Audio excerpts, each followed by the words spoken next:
João Bunyan, o sonhador imortal, 1628-1688. Caminhando pelo deserto deste mundo, parei num sítio onde havia uma caverna, a prisão de Bedford. Ali, deitei-me para descansar. Em breve adormeci e tive um sonho. Vi um homem coberto de andrajos, de pé, e com as costas voltadas para a sua habitação, tendo sobre os ombros uma pesada carga e nas mãos um livro. Faz 3 séculos que João Bunyan assim iniciou o seu livro O Peregrino. Os que conhecem as suas obras literárias podem testificar de que ele é, de fato, o sonhador imortal. Estando ele morto, ainda fala. Contudo, enquanto miríades de crentes conhecem o Peregrino, poucos conhecem a história da vida de oração desse valente pregador. Bunyan, na sua obra Graça Abundante ao Principal dos Pecadores, nos informa que seus pais, apesar de viverem em extrema pobreza, conseguiram ensiná-lo a ler e escrever. Ele mesmo intitulou-se o Principal dos Pecadores. Outros atestam que, mesmo em sua impiedade, jamais foi beberrão ou imoral. Contudo, casou-se com uma moça de família, cujos membros eram crentes fervorosos. Bunyan era funileiro e, como acontecia com todos os funileiros, era paupérrimo. Ele não possuía nem um prato nem uma colher, apenas 2 livros: O Caminho do Homem Simples para os Céus e A Prática da Piedade, obras que seu pai, ao falecer, lhe deixara. Apesar de Bunyan achar algumas coisas que lhe interessavam nesses 2 livros, somente nos cultos é que se sentiu convicto de estar no caminho para o inferno. Descobre-se nos seguintes trechos, transcritos de Graça Abundante ao Principal dos Pecadores, como ele lutava em oração no tempo da sua conversão. Veio-me às mãos uma obra dos Hunters, livro estimado por alguns doutores. Não sabendo julgar os méritos dessas doutrinas, dediquei-me a orar desta maneira: Ó Senhor, não sei julgar entre o erro e a verdade. Senhor, não me abandones por aceitar ou rejeitar essa doutrina cegamente. Se ela for de ti, não me deixes desprezá-la. Se for do diabo, não me deixes abraçá-la. Louvado seja Deus! Ele que me dirigiu a clamar, desconfiando da minha própria sabedoria, ele mesmo me guarda do erro dos Hunters. A Bíblia já era para mim muito preciosa nesse tempo. Enquanto me sentia condenado às penas eternas, admirei-me de como o próximo se esforçava para ganhar bens terrestres, como se esperasse viver aqui eternamente. Se eu pudesse ter a certeza da salvação da minha alma, como me sentiria rico, mesmo que não tivesse mais para comer a não ser feijão. Busquei ao Senhor orando e chorando, e do fundo da alma clamei: Ó Senhor, mostra-me, eu te rogo, que me amas com amor eterno. Logo que clamei, voltaram para mim as palavras, como um eco: Eu te amo com amor eterno. Deitei-me para dormir em paz, e ao acordar, no dia seguinte, a mesma paz permanecia na minha alma. O Senhor me assegurou: Amei-te enquanto vivias no pecado. Amei-te antes, amo-te depois e amar-te-ei por todo sempre. Certa manhã, enquanto tremia na oração, porque pensava que não houvesse palavra de Deus para me sossegar, ele me deu esta frase: A minha graça te basta. O meu entendimento foi tão iluminado como se o Senhor Jesus olhasse dos céus para mim, pelo telhado da casa, e me dirigisse essas palavras. Voltei para casa chorando, transbordando de gozo e humilhado até o pó. Contudo, certo dia, enquanto andava no campo, a consciência inquieta, de repente essas palavras entraram na minha alma: Tua justiça está nos céus. E parecia que, com os olhos da alma, via Jesus Cristo à destra de Deus, permanecendo ali como minha justiça. Vi, além disso, que não é o meu bom coração que torna a minha justiça melhor, nem que a prejudica, porque a minha justiça é o próprio Cristo, o mesmo ontem, hoje e para sempre. As cadeias, então, caíram-me das pernas. Fiquei livre das angústias. As tentações perderam a força. O horror da severidade de Deus não mais me perturbava, e voltei para casa regozijando-me na graça e no amor de Deus. Não achei na Bíblia a frase: Tua justiça está nos céus, mas achei o qual para nós foi feito por Deus sabedoria e justiça, e santificação e redenção. 1 Coríntios, capítulo 1, versículo 30. E vi que a outra frase era verdade.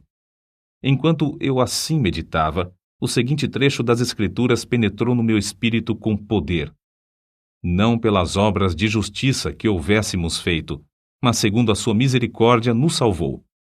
Assim, fui levantado para as alturas, e me achei nos braços da graça e misericórdia. Antes temia a morte, mas depois clamei: quero morrer. A morte tornou-se para mim uma coisa desejável.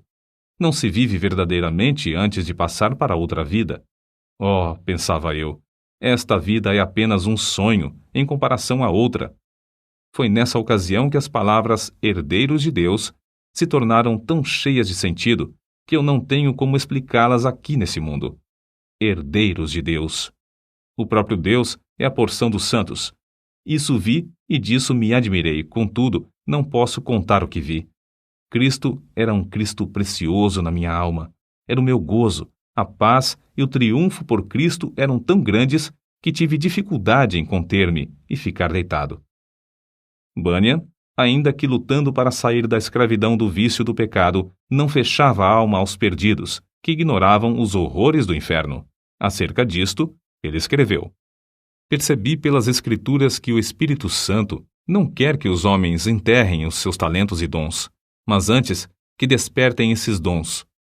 Dou graças a Deus por me haver concedido uma medida de entranhas e compaixão pela alma do próximo, e me enviou a esforçar-me grandemente para falar uma palavra que Deus pudesse usar para apoderar-se da consciência e despertá-la. Nisso, o bom Senhor respondeu ao apelo de seu servo, e o povo começou a mostrar-se comovido e angustiado de espírito ao perceber o horror do seu pecado e a necessidade de aceitar a Jesus Cristo. De coração, clamei a Deus com grande insistência que Ele tornasse a palavra eficaz para a salvação da alma. De fato, disse repetidamente ao Senhor que, se o meu enforcamento perante os olhos dos ouvintes servisse para despertá-los e confirmá-los na verdade, eu aceitaria alegremente. O maior anelo em cumprir meu ministério era o de entrar nos lugares mais escuros do país. Na pregação, realmente sentia dores de parto para que nascessem filhos para Deus. Sem fruto, não ligava importância a qualquer louvor aos meus esforços. Com fruto, não me importava com qualquer oposição. Os obstáculos que Bunyan tinha de encarar eram muitos e variados. Satanás, vendo-se grandemente prejudicado pela obra desse servo de Deus, começou a levantar barreiras de todas as formas. Bunyan resistia fielmente a todas as tentações de vangloriar-se sobre o fruto de seu ministério e cair na condenação do diabo. Quando, certa vez, um dos ouvintes lhe disse que pregara um bom sermão, ele respondeu: não precisa dizer-me isso. O diabo já cochichou a mesma coisa no meu ouvido antes de sair da tribuna. Então, o inimigo das almas suscitou calúnias e boatos em todo o país, a fim de induzi-lo a abandonar seu ministério. Chamavam-no de feiticeiro, jesuíta, cangaceiro, e afirmavam que vivia amancebado, que tinha 2 esposas e que os seus filhos eram ilegítimos.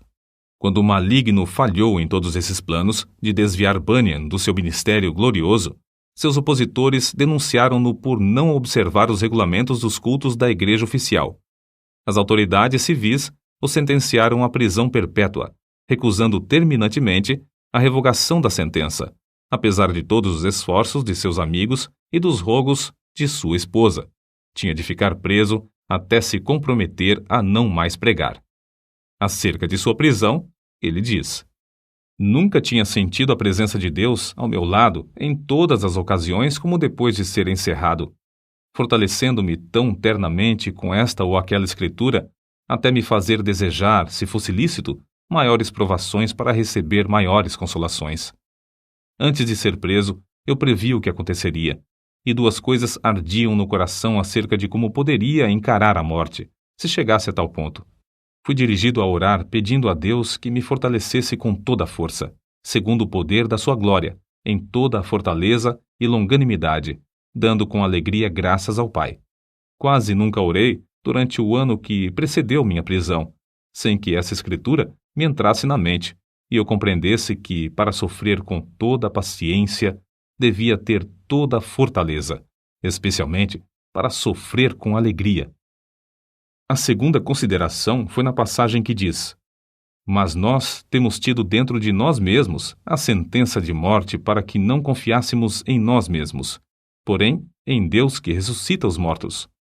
Cheguei a ver por essa escritura que, se eu chegasse ao ponto de sofrer como devia, primeiramente tinha de sentenciar à morte todas as coisas que pertencem à nossa vida, considerando-me a mim mesmo, minha esposa, meus filhos, a saúde, os prazeres, tudo, enfim, como mortos para comigo e eu morto para com eles. Resolvi, como Paulo disse, não olhar para as coisas que se veem, mas sim para as que se não veem, porque as coisas que se veem são temporais, mas as coisas que se não veem são eternas. E compreendi que, se eu fosse prevenido apenas de ser preso, poderia, de improviso, ser chamado também para ser açoitado ou amarrado ao pelourinho. Ainda que esperasse apenas esses castigos, não suportaria o castigo de desterro. Mas a melhor maneira para passar os sofrimentos seria confiar em Deus, quanto ao mundo vindouro. Quanto a este mundo, devia considerar o sepulcro como minha morada, estender o meu leito nas trevas e dizer à corrupção: Tu és meu pai, e aos vermes: Vós sois minha mãe e minha irmã. Jó, capítulo 17, versículos 13 e 14. Contudo, apesar desse auxílio, senti-me um homem cercado de fraquezas. A separação da minha esposa e de nossos filhos aqui na prisão torna-se, às vezes, como se fosse a separação da carne dos ossos. E isto não somente porque me lembro das tribulações e misérias que meus queridos têm de sofrer, especialmente a filhinha cega. Minha pobre filha, quão triste é a tua porção neste mundo. Serás maltratada, pedirás esmolas, passarás fome, frio, nudez e outras calamidades. Oh, os sofrimentos da minha ceguinha quebrar-me-iam o coração aos pedaços. Eu meditava muito também sobre o horror ao inferno dos que temiam a cruz, a ponto de se recusarem a glorificar a Cristo, suas palavras e leis perante os filhos dos homens. Além do mais, pensava sobre a glória que ele preparara para os que, em amor, fé e paciência, testificavam dele. A lembrança destas coisas servia para diminuir a mágoa que sentia ao lembrar-me de que eu e meus queridos sofríamos pelo testemunho de Cristo. Nem todos os horrores da prisão abalaram o espírito de João Bunyan. Quando lhes ofereciam a sua liberdade sob a condição de ele não pregar mais, respondia: Se eu sair hoje da prisão, pregarei amanhã, com o auxílio de Deus. Mas se alguém pensar que, afinal de contas, João Bunyan era apenas um fanático, deve ler e meditar sobre as obras que nos deixou. Graça abundante ao principal dos pecadores, chamado ao ministério, o peregrino, a peregrina, a conduta do crente, a glória do templo, o pecador de Jerusalém é salvo, as guerras da famosa cidade de alma humana, a vida e a morte de homem mau, o sermão do monte, a figueira infrutífera, discursos sobre oração, o viajante celestial, gemidos de uma alma no inferno, a justificação é imputada, entre outros. Passou mais de 12 anos encarcerado. É fácil dizer que foram 12 longos anos, mas é difícil conceber o que isso significa. Passou mais da quinta parte da sua vida na prisão, na idade de maior energia. Foi um quacre, chamado Whitehead, que conseguiu a sua libertação. Depois de liberto, pregou em Bedford, Londres e muitas outras cidades. Era tão popular que foi alcunhado de Bispo Bunyan. Continuou seu ministério fielmente até a idade de 60 anos, quando foi atacado de febre e faleceu. O seu túmulo é visitado por dezenas de milhares de pessoas. O orador, o escritor, o pregador, o professor da escola dominical e o pai de família, cada um conforme o seu ofício, podem lucrar grandemente com o estudo do estilo e méritos de seus escritos, apesar de ele ter sido apenas um humilde funileiro sem instrução. Mas como se pode explicar o maravilhoso sucesso de Bunyan? Como pode um iletrado, pregar como ele pregava e escrever num estilo capaz de interessar à criança e ao adulto, ao pobre e ao rico, ao douto e ao indouto. A única explicação do seu êxito é que ele era um homem em constante comunhão com Deus. Apesar de seu corpo estar preso no cárcere, a sua alma estava liberta, porque foi ali, numa cela, que John Bunyan teve as visões descritas nos seus livros. Visões muito mais reais do que os seus perseguidores e as paredes que o cercavam. Depois de desaparecerem os perseguidores da terra e as paredes virarem pó, o que Bunyan escreveu continua a iluminar e alegrar todas as terras e gerações. O que vamos citar mostra como Bunyan lutava com Deus em oração. Há na oração o ato de desvelar a própria pessoa, de abrir o coração perante Deus, de derramar afetuosamente a alma em pedidos, suspiros e gemidos. Senhor, disse Davi, diante de ti está todo o meu desejo, e o meu gemido não te é oculto. Salmo capítulo 38, versículo 9. E outra vez, a minha alma tem sede de Deus, do Deus vivo. Quando entrarei e me apresentarei ante a face de Deus? Quando me lembro disto, dentro de mim, derramo a minha alma. Salmos capítulo 42, versículos 2 ao 4. Note, derramo a minha alma. É um termo demonstrativo de que, em oração, sai a própria vida e toda a força para Deus. Em outra ocasião, escreveu: as melhores orações consistem, às vezes, mais em gemidos do que em palavras, e estas palavras não são mais que a mera representação do coração, vida e espírito de tais orações. Como ele insistia e importunava em oração a Deus, fica claro no trecho seguinte: eu te digo, continua a bater, chorar, gemer e prantear. Se ele se não levantar para te dar porque és teu amigo, ao menos por causa da tua importunação, levantar-se-á para dar-te tudo o que precisares. Sem contestação, o grande fenômeno da vida de John Bunyan consistia no seu conhecimento íntimo das Escrituras, as quais amava, e na perseverança em oração ao Deus que adorava.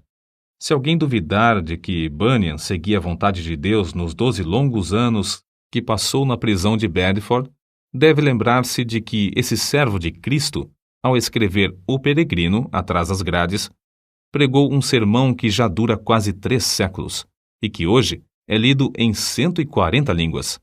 É o livro de maior circulação depois da Bíblia. Sem tal dedicação, não seria possível conseguir o incalculável fruto eterno desse sermão pregado por um funileiro cheio da graça de Deus. Nota: Quakre, forma aportuguesada de Quakers, como eram mais conhecidos os membros da Sociedade dos Amigos, nome de uma comunidade de cristãos protestantes surgida no século XVII. No início, eram seguidores de um pregador leigo, o inglês George Fox, que, em 1647, começou a pregar a doutrina de Cristo dentro. Todas as pessoas podem sentir a palavra de Deus em suas almas, caso se esforcem para ouvi-la. Interpretavam literalmente as palavras de Jesus Cristo nas Escrituras. Eram contra prestar juramentos e contra a guerra. Destacavam-se sempre pela solidariedade. Em 1947, os comitês britânico e americano de socorro Quaker Internacional receberam o Prêmio Nobel da Paz. Enciclopédia em Carta.